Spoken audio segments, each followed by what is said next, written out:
Comme vous le savez, aujourd'hui, nous sommes en guerre. Et cette guerre, à travers elle est mondiale et protéiforme. Elle se joue à la fois sur le terrain militaire, on le voit dans l'actualité tous les jours, les guerres, les attentats. Elle est à la fois sociale. On a des classes, des masses populaires qui veulent gagner un peu plus pour envoyer les enfants à l'école, qui veulent mieux manger et ne pas se questionner tous les jours comment je vais faire pour passer la journée. Et de l'autre côté, on a les plus riches qui veulent toujours devenir plus riches. Et enfin, on a aussi cette guerre sur le terrain économique, bien évidemment. Et cette guerre économique, avec la mondialisation, fait que les entreprises à travers le monde évoluent dans des environnements incertains. Tout va très vite, la technologie va très vite. On a une concurrence hyper dure. Et donc, le petit producteur africain doit faire face à ce qui se passe aux États-Unis, où le producteur est subventionné, et tout le monde doit trouver son compte sur le marché. Bon gré, mal gré, tout le monde se débrouille. Au cœur de cette guerre économique également, on a une autre guerre en son sein qu'il faut gagner pour pouvoir réussir. Cette guerre, c'est la guerre de l'information. Et c'est chacun de nous est concerné par cette guerre-là. Donc, comme je le disais, la guerre économique, mondialisation, guerre de l'information. L'information, c'est chacun d'entre nous qui la fait tous les jours. Ce que j'aime manger, combien de fois je vais à la douche, ce que j'aime porter, quelle marque j'aime porter. Tout ça, les entreprises en ont besoin pour toujours améliorer les services et les produits qu'ils vont vous vendre. Donc, ils cherchent cette information-là et souvent, nous leur donnons bien volontiers pour pouvoir, quand nous achetons les produits qu'ils nous proposent. En Occident, ils ont bien compris que l'information est la nouvelle matière première qu'ils doivent avoir pour pouvoir réussir. C'est pour ça qu'ils ont créé des concepts comme Big Data, Open Data, Smart Data. Et ils sont allés vers les technologies, ils ont créé des technologies qui leur permettent de capter toutes ces infos-là sur nous pour pouvoir mieux nous vendre encore. Donc, il faut savoir que déjà, en Afrique, ici, les entreprises ne sont pas très au courant de ce genre de problématiques. Ils ne savent pas qu'en entreprise, il faut déjà savoir ce que c'est qu'une information stratégique et comment distinguer les différents types d'informations dont ils ont besoin pour faire face à la concurrence qui vient sur leur marché ou la concurrence qu'ils vont rencontrer quand ils vont à l'étranger. Commençons par présenter quels sont les 3 types d'informations qu'on a en entreprise. On a l'information blanche. Ça, c'est l'information quand vous avez besoin de quelque chose. Vous allez sur Google, rapidement, vous tapez un mot-clé et tout ce qui sort, c'est libre, c'est accessible, vous pouvez l'obtenir, l'utiliser comme vous voulez. On a l'information grise, qui est une information déjà un peu plus confidentielle que l'information blanche. Celle-là, pour l'obtenir, vous devez souvent obtenir la permission de celui qui la détient. Et enfin, on a une information noire, qui est l'information stratégique. Ça, les États appellent ça par exemple le secret confidentiel, le secret de défense. Ça, c'est ce qu'il ne faut jamais divulguer à qui que ce soit. Mais les entreprises ici ne savent pas ça et divulguent beaucoup d'informations sans savoir. Pourquoi? Parce que d'un, elles n'ont pas la technologie pour protéger ces informations-là. Moi, je pense qu'en Afrique, il ne faut pas faire comme l'Occident. L'Occident a les technologies pour pouvoir protéger tout ça. Qu'est-ce que nous, en Afrique, on a comme ressources pour protéger nos informations et pour en capter de meilleures opportunités? On a nos ressources humaines. Présentons, avant de continuer sur la partie humaine, le processus que les entreprises africaines peuvent aussi utiliser pour obtenir de l'information. On a un premier processus qui est la veille stratégique. La veille stratégique, c'est le premier pilier de ce qu'on appelle l'intelligence économique. Pour pouvoir mieux imager ce concept, on peut parler d'un radar. Vous voyez les bateaux sur la mer.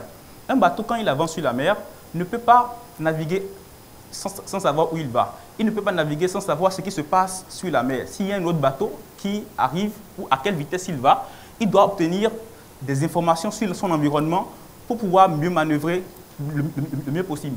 C'est à ça que c'est la veille stratégique pour les organisations. Elles doivent savoir ce qui se passe dans leur environnement. Quand je vais aller sur un marché, qui est déjà sur ce marché, comment je peux faire pour pouvoir gagner plus de parts sur ce marché. Quand je veux aller avec un partenaire, qui est-il? Quelle est sa réputation? Est-ce qu'il est sérieux pour pouvoir ne pas moi-même couler derrière? Parce qu'aujourd'hui, on sait tous que la réputation, c'est un avantage stratégique. Si on la perd, notre entreprise peut couler très facilement. En second lieu, on a la sécurité économique, qui parle plus de la protection des informations qu'on a en entreprise.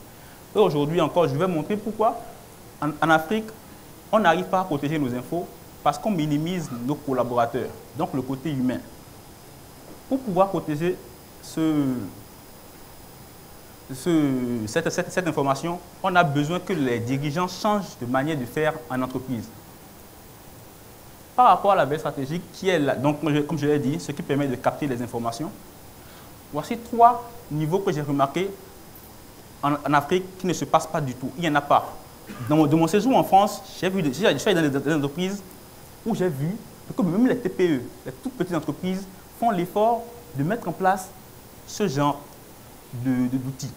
Le premier outil qui est le rapport d'étonnement, c'est juste une feuille qu'un dirigeant met en place et demande à ses collaborateurs, on est tous ensemble dans le même bateau. Vous devez m'aider à capter l'information qui me permettra de prendre de meilleures décisions pour que notre entreprise, tous ensemble, évolue et qu'on grandisse tous ensemble. Donc, il réussit avec un tout petit outil à faire grandir l'engagement de ses collaborateurs qui se sentent plus concernés dans le devenir de l'entreprise. Donc, chaque collaborateur, quand il va sur le terrain travailler, c'est qu'il est capteur d'informations.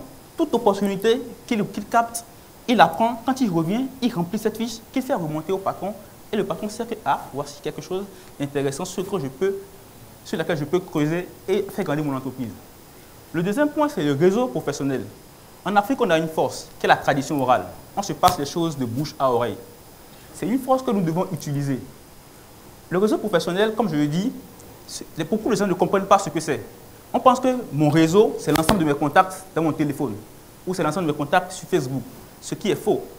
Le réseau professionnel, vous devez vous poser la question, qui je peux contacter quand j'ai un projet que je veux réaliser, avec qui je partage sur des centres d'intérêt forts que je peux appeler et je sais qu'il va m'offrir son aide parce qu'il est capable. Et lui aussi sait qu'en retour, dès qu'il aura besoin de moi et que j'ai des infos pour l'aider, il peut compter sur moi. Lorsqu'on a réuni ce genre de critères chez quelqu'un, celui-là fait partie de mon réseau professionnel. Troisièmement, comment gagner de l'info aussi, nos petites entreprises peuvent faire, c'est dire à nos collaborateurs, je veux des infos sur la concurrence, sur le marché. Lorsque tu vas manger à midi, par exemple, va manger dans telle zone où le concurrent est logé. Parce que les collaborateurs du concurrent mangent dans la zone. Assieds-toi là et écoute les conversations. Bon, parce qu'entre midi et 2, les collaborateurs s'asseyent et mangent entre eux et discutent des fois de projets de l'entreprise. C'est des moments où on capte beaucoup d'informations très intéressantes. C'est pour ça que j'ai mis enquête incognito, c'est un peu aller jouer à l'agent secret, mais c'est tout à fait légal. Alors, la sécurité économique, humaine, encore une fois. Parce que ce que je vous dis aujourd'hui, c'est comment faire de l'économie, comment gagner des opportunités, mais en se basant sur notre force qui est l'humain. L'humain. Alors, la sécurité économique, c'est protéger nos informations. Vous savez, on minimise beaucoup les collaborateurs en Afrique. Je suis dans des entreprises où, quand le patron arrive, on voit les collaborateurs arriver en courant pour aller prendre la valise. Pour aller dire, bonne arrivée patron, t'es ci, t'es ça. On craint presque le patron. Moi, je crois que les modes de management ont beaucoup évolué. Il faut pouvoir permettre aux collaborateurs, même s'ils sont de faible qualification, de se sentir à l'aise. Parce que la femme qui fait le ménage, que ce soit le chauffeur du dirigeant, les commerciaux qu'on envoie sur le terrain, tous ces gens de personnes-là, c'est des gens qui traversent votre entreprise et qui captent beaucoup de ce qui se passe chez vous. Si on prend ne serait-ce que le commercial qui doit aller sur le terrain chercher des contrats et revenir, il sait comment vous avez fabriqué votre produit.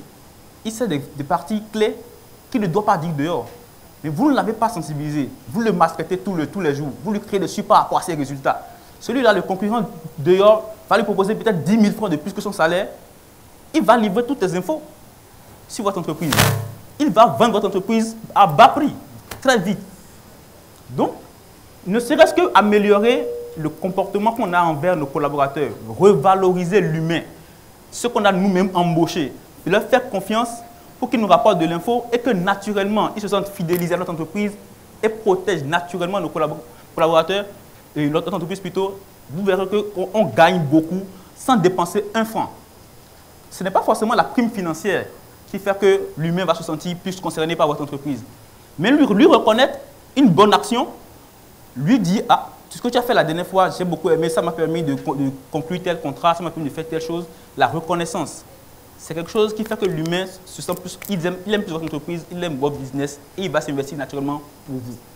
Donc, Après avoir mieux fait une politique de ressources humaines meilleure, il faut le sensibiliser. Vous vous rappelez, on a parlé de 3 types d'informations. Il faut que les entreprises africaines détectent en leur sein quels sont ces types d'informations-là. Quelles sont les informations que je peux dire à l'extérieur, qu'est-ce que je ne dois pas dire. Et le communiquer aux collaborateurs pour dire tel type d'infos, quelle que soit la situation, on ne le dit pas. Beaucoup ne sensibilisent pas. Quand on embauche quelqu'un en Afrique, on attend de lui qu'il produise du résultat. On oublie les formations, on oublie les sensibilisations. On veut qu'il produise. Il est censé donner du résultat, sans savoir que nous-mêmes, on doit toujours actualiser ses connaissances pour qu'il puisse améliorer ses résultats. Une troisième phase est l'influence. Les entreprises africaines souffrent beaucoup.